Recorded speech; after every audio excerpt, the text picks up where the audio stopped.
For years, people thought MASH was this perfect blend of humor, heartbreak, and raw humanity. A show where the cast seemed tight off screen just like they were in the 4077th. But under all that friendly laughter, something shady was brewing, and right in the middle of that growing tension stood Gary Burghoff, the man everyone knew as the sweet, harmless Radar O'Reilly. So what could possibly turn the nicest face in the whole camp into the guy some cast members quietly resented? The truth sat hidden under years of whispers and half-told stories, and when you dig into it, the rise of Radar O'Reilly becomes a whole lot more complicated than fans ever expected. Gary's bond with Radar didn't start with the legendary TV run. It went all the way back to 1970, when director Robert Altman was shaping the original MASH film. Altman handpicked Gary, a 26-year-old stage actor and jazz drummer from Connecticut, to play the young clerk Walter Radar O'Reilly. He was a nobody at the time, just hustling through regional theater and off-Broadway, trying to get noticed. But Altman saw something real in him, this natural innocence that could cut through the chaos of a war story, like a light through smoke.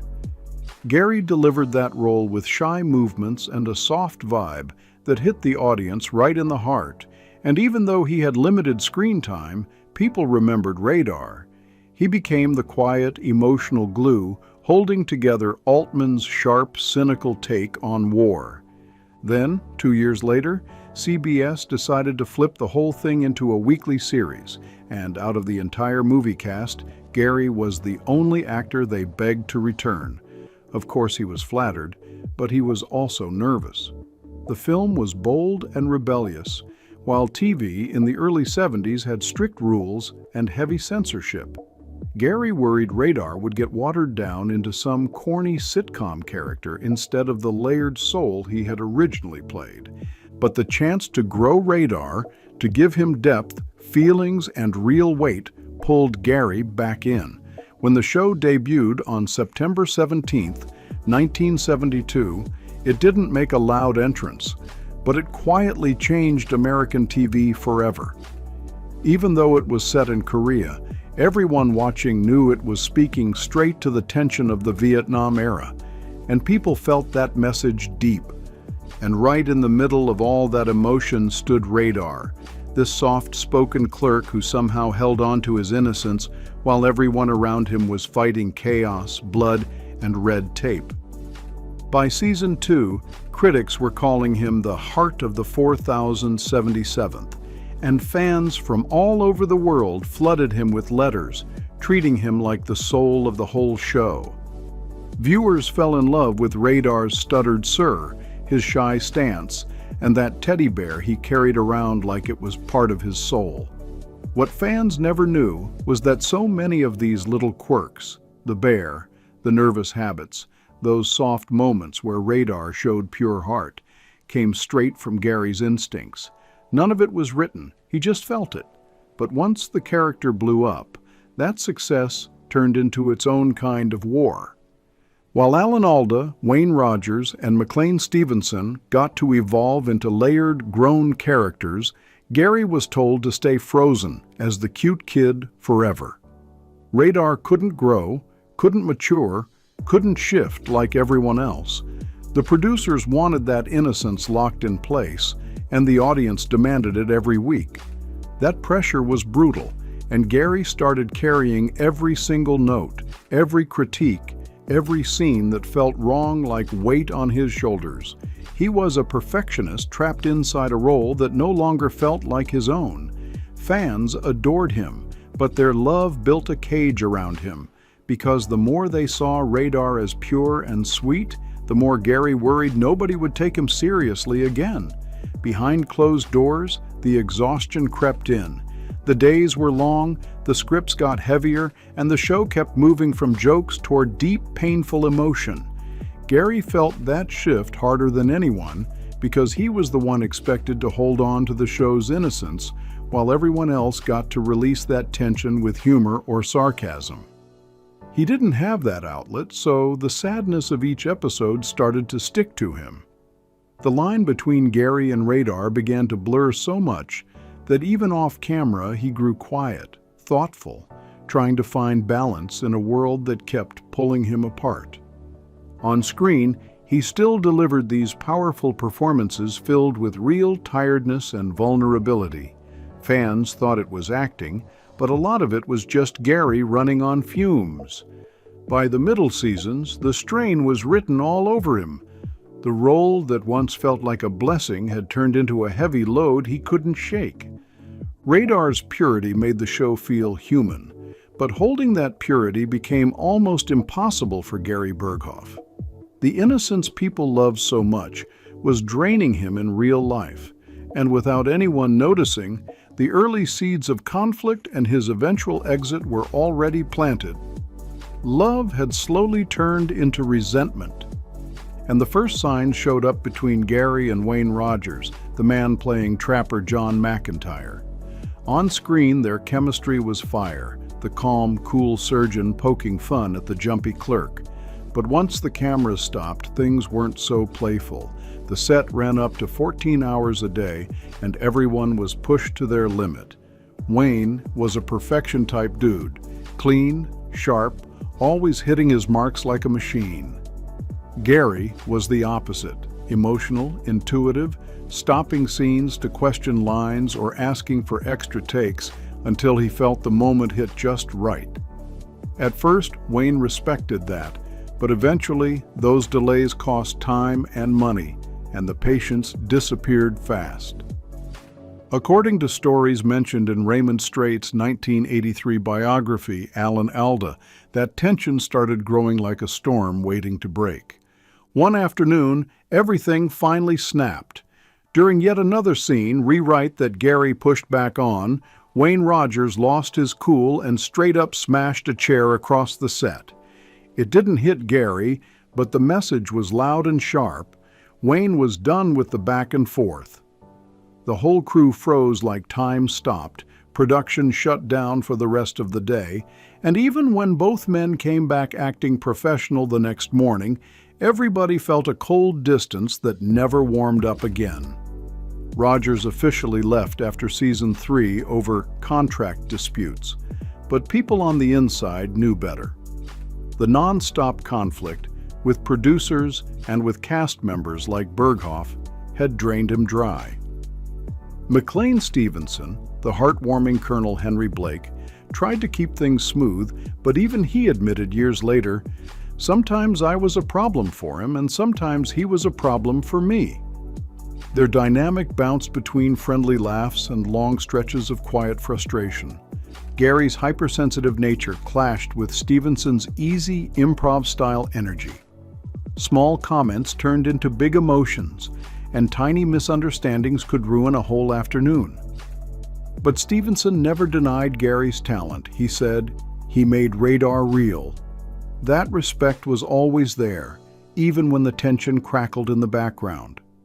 By season 4, Alan Alda had stepped into full creative power, writing, directing, steering the mood of MASH like a captain. And while the show grew richer and more layered, Gary felt stuck in place. Radar's innocence couldn't grow or darken, and Gary desperately wanted to dig into deeper sides of the character. But whenever he pitched changes, Alda shot them down to protect the show's tone. To Gary, it felt personal. To Alda, it was just keeping the series balanced. Either way, the mutual admiration slowly faded under the pressure. As MASH turned more political and serious, Radar's role shrank, and Gary's frustration became impossible to hide. Crew members remembered seeing him sit alone between takes, sketching quietly or tuning a drum instead of joking around like he used to. The former little brother of the cast now felt distant and worn out. The tension was real, but so was the burnout. 7 years of long days and emotional scenes had mixed friendship with fatigue until nobody could tell the difference anymore. And soon Gary Burghoff reached his breaking point. He decided he was done. That choice almost threw the entire show's most emotional goodbye into chaos. By 1979, Gary couldn't take it any longer. Fame was suffocating him. The workload was crushing, and his marriage was falling apart from all the time he spent away from home. He told the producers he was out after season 7, but they begged him to stay just long enough for a proper farewell. Writers built a 2-part episode, Goodbye Radar, for season 8. His character heading home to Iowa after his uncle's passing. It was meant to be tender and perfect, but the set turned into a battlefield of ideas. Director Charles S. Dubin pictured Radar leaving quietly. No big speech, no tears, just slipping out while the others worked to save lives, the way real heroes sometimes disappear. But Gary didn't want quiet. He wanted a raw release, emotional tears, a dramatic collapse, something that felt like a heavy goodbye. The creative clash was so intense it nearly wrecked the whole farewell. "If I were you," Dubin warned, "I'd fight the tears." But Gary shook his head hard. He wanted raw emotion, and he wasn't backing down. The cameras rolled, and he broke completely. He cried openly, his voice cracking, his hands shaking like he was being ripped out of the 4077th for real. The crew clapped to be polite, but one look at Dubin's face said the whole truth. He knew the scene wasn't right. When the next day's dailies came in, Dubin's instincts were confirmed.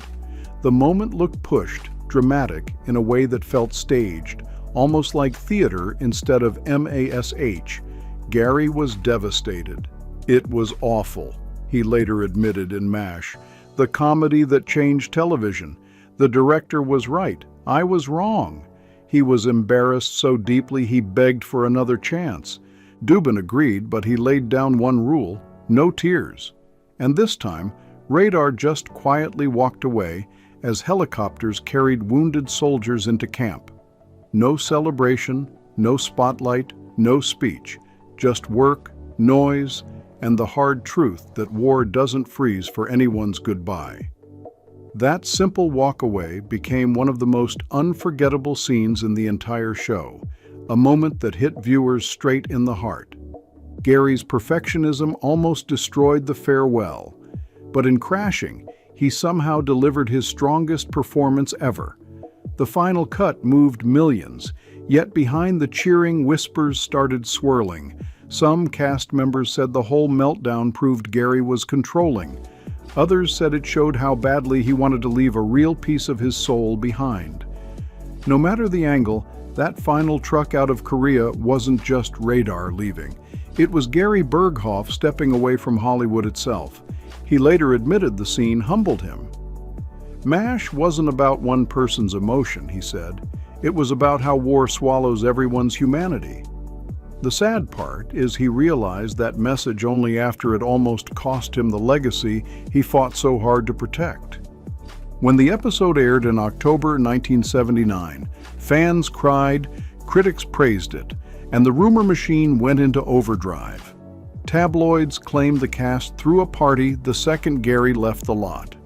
Headlines painted him as difficult, moody, even arrogant. Almost nobody stopped to ask what really pushed him out. The truth was painfully real. He was burned out. The MASH schedule ate up 10 months of every year, stacked with long shoot days and exhausting promo tours. Gary barely ever saw his wife and his 2 small kids, and it weighed on him heavily. He explained it perfectly. Audiences think you have to be the person they see on screen. The truth is, Radar was a better person than I'll ever be. Carrying that pure, innocent image off camera wore him down more than anybody knew. He wanted to be a present father again, not a character frozen in reruns forever. And despite all the gossip, his co-stars understood way more than the tabloids claimed. Jamie Farr, forever beloved as Corporal Klinger, said in a 2024 MeTV interview, "I told Gary his leaving might be bad for the show and bad for him, but I couldn't talk him out of it." Loretta Swit, the unforgettable Major Houlihan, remembered laughing with Gary in the early days, but she also saw how he slowly drifted from the group. "Gary refuses to fly," she explained in 2018. "It's hard to get him in one place where we can all gather."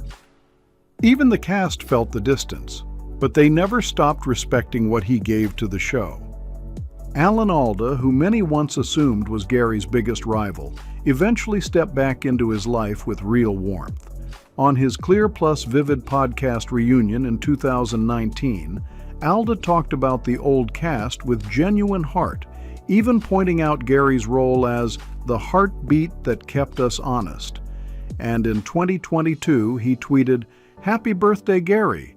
The world sends you love, me too," showing there was never any deep hatred between them. For fans who got caught up in gossip, those gestures flipped the whole narrative.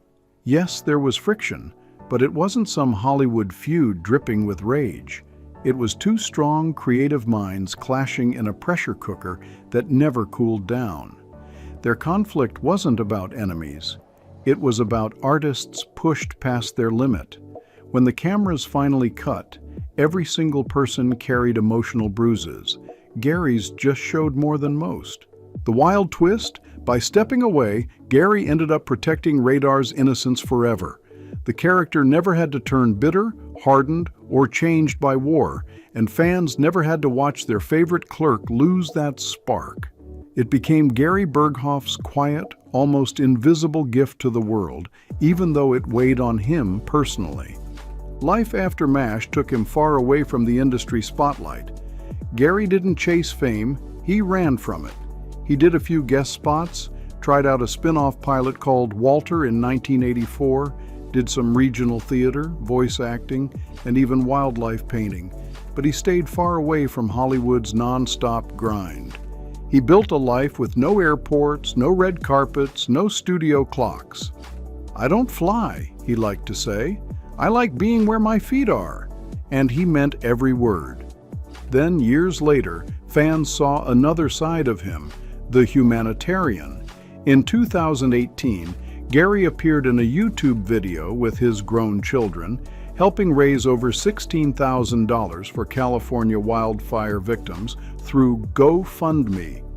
He spoke softly, thanking donors and encouraging kindness, bringing out the same gentle soul that made Radar unforgettable.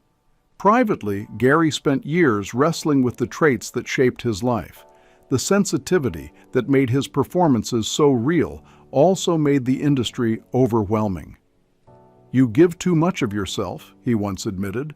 "When the camera stops, there's nothing left." That honesty said everything about the man behind the myth. He poured that emotional depth into painting, supporting wildlife, writing music, and mentoring young performers away from the chase for fame. By the mid-2020s, he was living quietly in California. Father, grandfather, and a symbol of a softer era of television that people still look back on with warmth. But time always moves, even for legends. Many of Gary's colleagues passed: McLean Stevenson in 1996, Harry Morgan in 2011, David Ogden Stiers in 2018, and more recently, Loretta Swit. Yet fans continue to write to Gary, thanking him for proving that goodness can survive even in the chaos of war-themed drama. Every rerun brings Radar walking back into that tent, and for 25 minutes the world feels gentler, warmer, and safer. And for a man once labeled difficult, that lasting kindness says everything. Gary's legacy turned out surprisingly calm and respectful. Every rumor of hate that once followed him has faded into straight-up admiration. What's left is the picture of that young clerk who always sensed the helicopters before anyone else, almost like a metaphor for an actor who felt pressure and pain long before anyone around him noticed.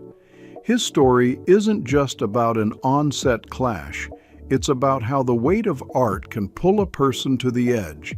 His journey shows what happens when a performer is expected to stay lovable no matter how drained they feel, when exhaustion hits but you still have to smile, when sensitivity collides with ambition and turns into misunderstanding. Every one of those forces crashed together in Gary's fight to stay true to who he really was, even when people didn't get him. For a while, he was labeled misunderstood. Some even resented him. But now, looking back, every rumor, every emotional moment, every tear he swallowed on camera makes sense in the bigger picture. He wasn't difficult. He was human, trying to survive pressure most of us never see. And when fans watch MASH today, they don't think about the tension or the burnout. They just see that soft-spoken clerk carrying a teddy bear, reminding everyone that kindness still counts. The sad part is that it took decades for the world, and maybe even his own castmates, to fully understand the man behind that gentle character. Gary Burghoff once said, "It wasn't about fame for me, it never was," and that's exactly why his portrayal of Radar still feels real and timeless. He didn't chase applause, he chased truth. And even though old headlines once screamed about ego and conflict, history now whispers something completely different: respect, forgiveness, and quiet appreciation. Maybe the real question was never who disliked him, but who truly knew him, because understanding someone like Gary took more patience than Hollywood usually gives. So tell me, do you think Gary Burghoff made the right call leaving MASH when he did? Drop your thoughts in the comments, and don't forget to like, share, subscribe, and stay locked in for more untold stories from the legends of television history, brought to you by Golden Scape.